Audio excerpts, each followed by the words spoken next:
Bonjour et bienvenue dans cette vidéo qui va vous montrer comment on fait rapidement une révolution avec Inventor et surtout comment on fait des cotes au diamètre.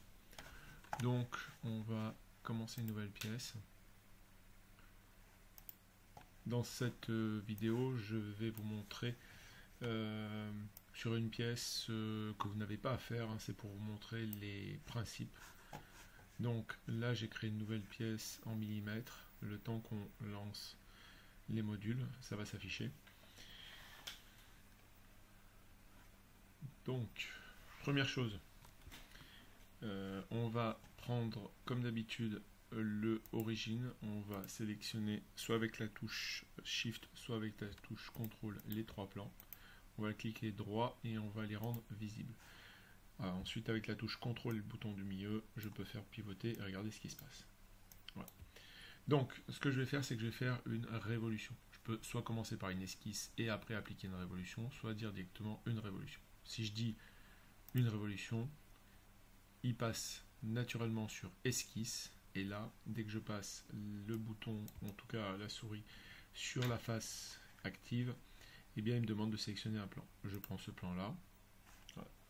Donc, si je fais une révolution, je prends l'habitude de mettre directement un axe. Alors pour créer un axe, il va falloir faire un trait avec line ou ligne, mais le passer en axe, donc en center line. Ici vous avez center line, donc là c'est sélectionné. Je prends l'option, en tout cas l'outil ligne, et je trace une ligne, donc j'accroche le 0. Ici je vérifie que j'accroche l'horizontalité, on peut voir le petit icône au-dessus de 0 degré. Et je mets une longueur au hasard, assez longue, vous allez voir pourquoi après. Voilà. Donc là, j'appuie sur la touche échappe, je suis toujours ici avec ma centerline, je fais attention ici, je suis en mode centerline, si je me trompe, c'est pas grave, je peux ici faire semblant de me tromper, hop, donc avec la touche échappe, je suis dans une centerline, mais si je clique dessus, ici, hein, je peux sélectionner, donc je vois que j'ai sélectionné le trait est en bleu et j'enlève le centerline, du coup je passe en trait classique. Alors je vais faire sup, je vais dessiner ici une forme. Alors c'est juste pour vous montrer, je fais ça, ça, et là je me suis trompé, c'est encore un centerline, donc je sélectionne avec la touche CTRL, je sélectionne l'autre, je m'enlève de centerline, voilà, là je redésélectionne centerline, comme ça je fais des traits, là j'accroche l'extrémité et je continue à tracer ici la pièce, voilà.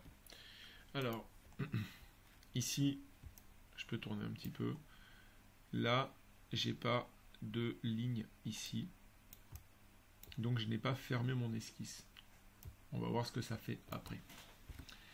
Pour mettre des cotes, le principe d'avoir mis ce trait d'axe va vous permettre de créer des cotes au diamètre et non pas des cotes au rayon. Ce qui permet de ne pas se tromper, puisqu'en mécanique on cote au diamètre, puisque c'est ce qu'on mesure avec un pied à coulisse.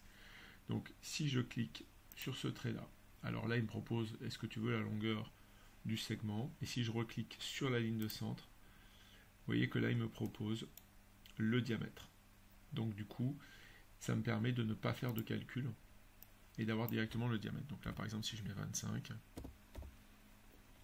voilà, d'accord. Donc on conserve les mêmes réflexes, c'est-à-dire que on a centré notre esquisse sur une extrémité ici, on n'est pas parti de n'importe où, et on a mis notre ligne de centre sur l'axe horizontal.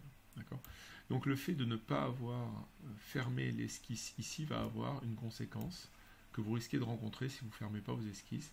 Donc là je finis, voilà, et là ici je prends l'outil ici.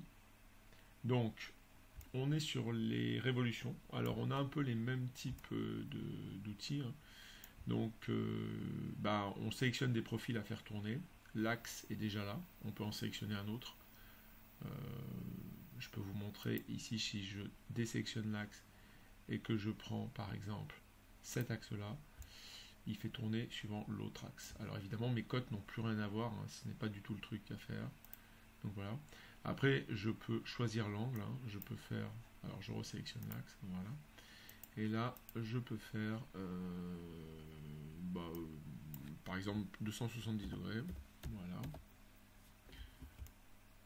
Soit d'un côté, soit de l'autre, soit de manière symétrique, soit je peux encore choisir de faire un côté et l'autre différent. D'accord? Donc là, on donne un angle et un autre angle. Donc là, je me remets ici et je mets OK. Alors ici, on voit que j'ai fait une extrusion à 270 degrés. Et alors ici, ce qu'il faut bien vérifier, et ici je reprends le sketch, hein, sketch 1. Ici, malgré tout, même si c'est pas fermé, il est quand même arrivé à faire un solide. Donc il faut faire attention à ça, hein. Il faut bien vérifier que c'est un solide et pas une surface. Si c'est une surface, ça veut dire que votre esquisse n'est pas fermée et qu'il n'est pas arrivé à faire un solide. Si je retourne dans ma révolution et que j'édite, ici, hein, je peux remodifier tous mes outils de révolution. Donc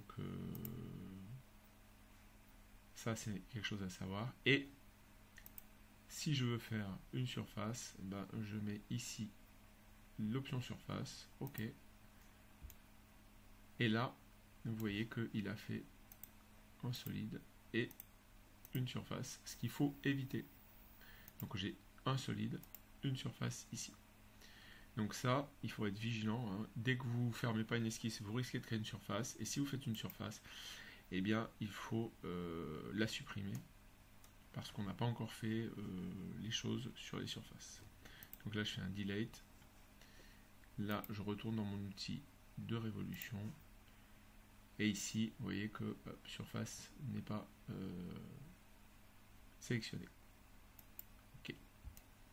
Donc, on se rappelle aussi que quand je fais un sketch et que je l'édite, il faut que toutes les lignes soient noires. Donc ici, hein, il y a encore des problèmes, j'ai pas tout codé. Donc, lors de ce TP, on va justement faire des révolutions et après on va aller plus loin, on va aussi ajouter des fonctions aux révolutions. Voilà, bon courage.